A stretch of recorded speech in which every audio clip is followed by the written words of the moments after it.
232 বছর পূর্বে মন্দির নগরী নবদ্বীপে নবরত্ন চূড়া বিশিষ্ট 60 ফুট উচ্চ রাধাবল্লভজির মন্দিরের পুনর্জাগরণ ঘটানো যায় কিনা আসুন ভাবি।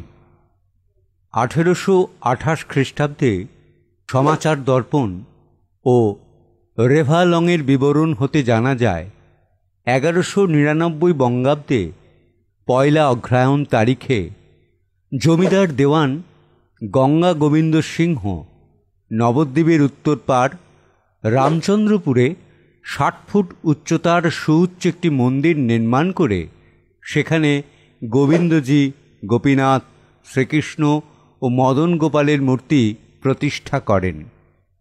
উক্ত রামচন্দ্রপুর স্থানটির বর্তমান নাম প্রাচীন মায়াপুর। দুর্ভাগ্যবশত ইংরাজির 1823 সালের ভয়াবহ বন্যায় মন্দিরটি ধ্বংস হয়ে পলি সমাধি লাভ করে। বন্যা এতটাই ভয়াবহ ছিল যে বন্যার জল পূর্বস্থলী থেকে সোজা রামচন্দ্রপুরের ওপর আঘাত হানে। এর ফলে নদী খাত সহ পার্শ্ববর্তী অঞ্চলের পলি এসে রামচন্দ্রপুরের ভূমির উচ্চতা বৃদ্ধির কারণে ঘর, বাড়ি, মন্দির ইত্যাদি পলির নিচে চাপা পড়ে। পরবর্তীতে 1872 সালের বন্যায় ওই পলির চড়া ক্ষয়প্রাপ্ত হওয়ার ফলে মন্দিরটির চূড়াভাগ পুনরায় জেগে ওঠে, যা বহু নবদ্বীপবাসী স্বচক্ষে দর্শন করেছিলেন।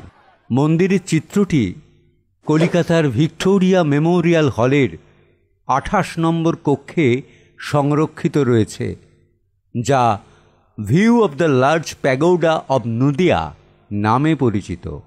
1803 খ্রিস্টাব্দে মোফাট সাহেব কর্তৃক অঙ্কন করা হয়েছিল এই মন্দির চিত্রটি।